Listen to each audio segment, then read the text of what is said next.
माननीय देवेंद्रजी यांनी मोठ्या भावाच्या भूमिकेमध्ये आणि कधी तर मंत्रिमंडळामध्ये जे महत्त्वाचे निर्णय घ्यायचे आहेत तर मातोश्रीवर जाऊन त्या ठिकाणी चर्चा केली. म्हणजे देवेंद्रजींनी जेव्हा जेव्हा सरकारमध्ये 14 ते 19 काम केलं, ज्या पद्धतीचा आदर आम्ही आणि देवेंद्रजींनी उद्धवजीला दिला, माननीय हिंदू हृदय सम्राट बाळासाहेब ठाकरेंचा जो ही शिवसेना होती त्या शिवसेनेचा आदर आम्ही केला. पण ज्या पद्धतीचा अवहेलना आणि अवमान काँग्रेस पार्टी उद्धवच्या करतायत, आता उद्धवजींनी विचार करायचा आहे की या पद्धतीची अवहेलना, या पद्धतीचा अपमान उद्धवचा काँग्रेस पार्टी खूप दिवस करणार आहे. आणि दुसरं राहिलं मतदाराचं, या राज्याच्या जनतेने देवेंद्र फडणवीसजी, एकनाथजी आणि अजितदादांच्या सरकारला इमानदारीने 51.78% मतं दिले आहेत.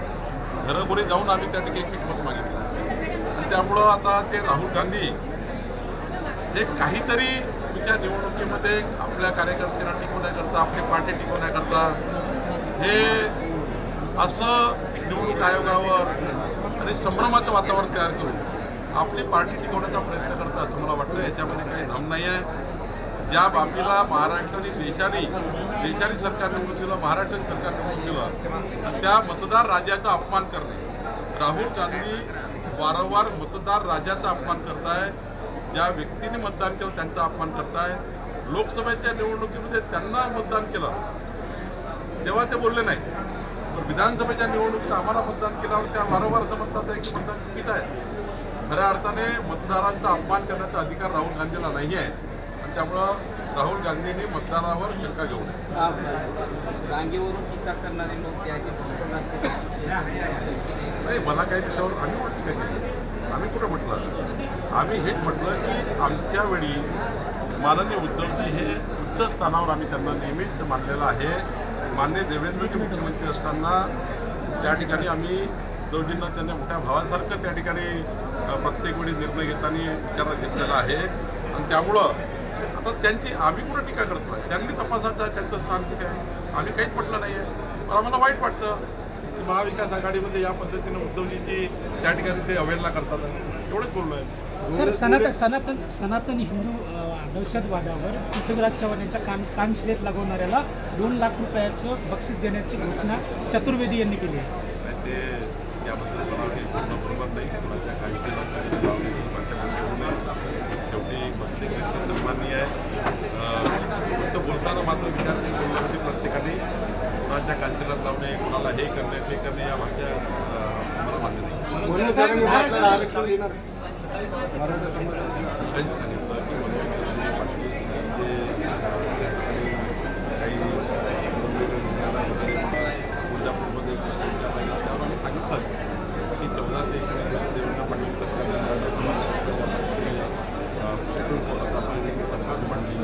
आपण आर्थिक आणि सामाजिक संरक्षण केलं, आपण समन्वय समिती तयार केली, सारख्या योजनेच्या माध्यमातून आपण समाजाला मदत काम केलं. आता जे काही मागण्या शिल्लक राहिल्या आहेत त्यावर जरांगे पाटील करतच आहेत किंवा आंदोलन करतात आहेत. त्या आंदोलनावर सरकार विचार करण्याची आहेत. अजितदादा आहे, देवेंद्रजी, आम्ही सर्व लोकांचे समाजामध्ये आहोत. त्यामध्ये हे सांगतो या सरकारमध्ये जे काही मागणी आहे सरकार नेहमीच विचार करत आला आहे. मराठा समाजाला जे काही आतापर्यंतच्या सवलती किंवा सेवा करण्याची संधी आम्हाला मिळाली ती देवेंद्र फडणवीस सरकारच्या काळातच सुरू झाली. आर्थिक सामाजिक सर्वेक्षण देवेंद्र फडणवीस सरकारने केलं आणि जे काही मागण्या शिल्लक असतील त्या मागण्या पूर्ण करण्याकरता जे आमचं सरकार आहे, एकनाथजी आहे, देवेंद्रजी आहे, अजितदादा आहे, आम्ही सर्व पुन्हा एकदा रुपाताई चाकणकर यांनी एकनाथ खडसे यांच्या जवळने घुसखोरी केल्याचा आरोप केलेला आहे. त्यावर एकनाथ खडसे यांनी त्यांना पाठवलं. धाराशिवच्या तहसीलदार यांच्यावर 100 कोटीचा अपहार झालेला आहे. या राज्यामध्ये चांगलं धोरण आणलेलं आहे. एक महत्त्वाचा प्रश्न आपण मला विचारला आहे की महसूल खातं हे कृत्रिम वाढूकडे आता चाललेलं आहे. 50 क्रशर आम्ही या जालना जिल्ह्यामध्ये ऑफर करतो आहे. First come first. तसेच कलेक्टर लवकरच ॲडव्हर्टाईजमेंट काढतील. कलेक्टरची बैठक आहे त्याच्यामध्ये मी या ठिकाणी निर्देश देणार आहे या राज्यामध्ये नैसर्गिक वाळू वापरण्याऐवजी सर्व शासकीय बांधकामांना कृत्रिम वाळू वापरायची. दगडावरून तयार केलेली वाळू ही आपल्या नैसर्गिक वाळूपेक्षाही उत्कृष्ट पद्धतीची आहे. त्याचं आम्ही आता रिझर्वेशन केलं आहे आणि आम्ही 50 नवीन क्रेशर देणार आहोत. जे नैसर्गिक वाळूची चोरी आहे, मोठ्या प्रमाणात या ठिकाणी माफियागिरी आहे, ती आम्ही बंद करणार आहोत. आणि मी आपल्या माध्यमातून या महाराष्ट्राच्या आणि जालन्याच्या जनतेला सांगू इच्छितो की ज्यांना कृत्रिम वाळूचे क्रशर पाहिजे असतील त्यांनी जिल्हाधिकाऱ्यांकडे अर्ज करा. शेवट उद्धव ठाकरे यांचा बालेकिल्ला असलेल्या परिसरात भाजपकडून जनता दरबार घेतला जातो.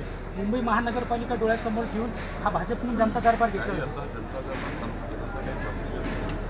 आम्ही सर्वच मंत्री आमचं सरकार जास्तीत जास्त काम केलं पाहिजे. तो आम्ही संकल्पनामा त्यांनी केला आहे. एकनाथजी अजितदादा सरकारने लोकाभिमुख सरकार असलं पाहिजे, पारदर्शक सरकार असलं पाहिजे, गतिमान सरकार असलं पाहिजे, याची भूमिका आम्ही पुढे नेतो आहे. सर्वच ठिकाणी आमचे मंत्री हे जातात आहे, आमचे आमदार जात आहे. आज नारायण कुचेरी आज राज्याचा महसूलचा जो सप्ताह आहे तो आज अंमलमध्ये पूर्ण केला. असे आमचे सर्वच आमदार आणि मंत्री वगैरे जातात. सर, सोशल मीडियावर अशी चर्चा आहे की राजेश टोपे तुमच्या संपर्कात आहे, कैलास गोरंट्यांचा नाही. मी आपल्याला आवर्जून सांगतो, राजेश टोपेंच्या व्यक्तिगत आणि राजकीय भविष्यावर काही पद्धतीने निर्माण करणं योग्य नाही आहे. ना राजेश टोपे कधी माझ्याशी बोलले, ना राजेश टोपे कधी मला फोन केला, ना मला वाटतं त्यांना भारतीय जनता पार्टीच्या कुठल्याही नेत्यांनी त्यांनी फोन केला नाही. मला वाटतं देवेंद्रजीसोबत त्यांनी बोलले नाही. त्यामुळे राजेश टोपेंच्या राजकीय जीवनावर पटलं करण्याचा अधिकार मला नाही. अशी चर्चा उद्धव ठाकरे संजय राउत और आदित्य ठाकरे उन्हें किसका स्थान दिया गया और इससे महाराष्ट्र का अपमान हुआ. देखिए, महाविकास आघाड़ी उद्धव जी को जो स्थान दे रही है उस स्थान के बारे में उद्धव जी को चिंता करती है. मुझे चिंता करके क्या फायदा. लेकिन ये बात उनकी है कि जब देवेंद्र फडणवीस सरकार मैं ये राजमाता जी के पवित्र स्थान से माननीय देवेंद्र जी ने उनको बड़े भाई मानकर सरकार के बड़े बड़े निर्णय किए. मातृश्री पर जाकर कई सरकार के निर्णय किए. कई बार उद्धव जी ने कई बार बीजेपी का एजेंडा था अलग, लेकिन उद्धव जी ने कहा ये नहीं करना, ये करना, वो किया. देवेंद्र जी ने हमने सबने उद्धव जी को पहले स्थान का मान लिया. आप उद्धव जी को सोच रहे हैं उनके साथ क्या कर देती है, ये मेरी समस्या नहीं है. उद्धव जी सोचे. सर, एक सांगा, धाराशिवच्या तहसीलदार बना तुम्ही तुमचे प्रश्न. हाँ, राहुल गांधी का ये अच्छा नहीं है. वोटर्स का अपमान करने जो वोट उन्होंने दिए हैं.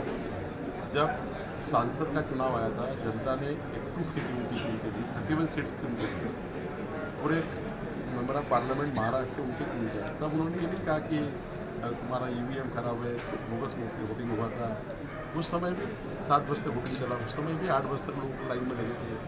जब 6 बजे कोई आ जाता है अंदर वोटिंग के वहाँ पर स्टेशन के ऊपर, तो उसका वोट होता ही है. आप जब चुनाव हार जाते हो तो वोटिंग खराब हो जाती है. कांग्रेस चुनाव हार जाती है तो वोट खराब है, वोटर लिस्ट खराब है. अरे भाई, जब आपका चुनाव होता है, कोई भी चुनाव, जिला पंचायत का चुनाव, नगर पंचायत का चुनाव, वो चुनाव के पहले जो लिस्ट होती है उसके ऊपर सजेशन ऑब्जेक्शन आते हैं. आप उस समय सजेशन ऑब्जेक्शन क्यों नहीं किया. आपके कांग्रेस पार्टी के नेताओं ने उस समय जब आपको समय दिया गया था कि वोटिंग लिस्ट बराबर है या नहीं है, वो समय आपने क्यों नहीं ये ऑब्जेक्शन दिया. आप सारा चुनाव निपटने के बाद अब चुनाव आप हार गए हो, बड़े करारी हार आपकी हो गई है. बीजेपी और अलायंस ने 51.78% वोट लिए है. उसके बाद आप जनता का अपमान कर रहे हो, ये गलत है. राहुल गांधी का बार बार जनता का अपमान करना गलत है. इस प्रकार का अपमान अगर राहुल गांधी करते रहेंगे तो आगे के चुनाव में भी उनको वोट नहीं मिलेंगे. जनता का अपमान करना ये राहुल गांधी ने छोड़ना चाहिए और वोट्स जो होते हैं उस पर विश्वास करना चाहिए. धन्यवाद सर.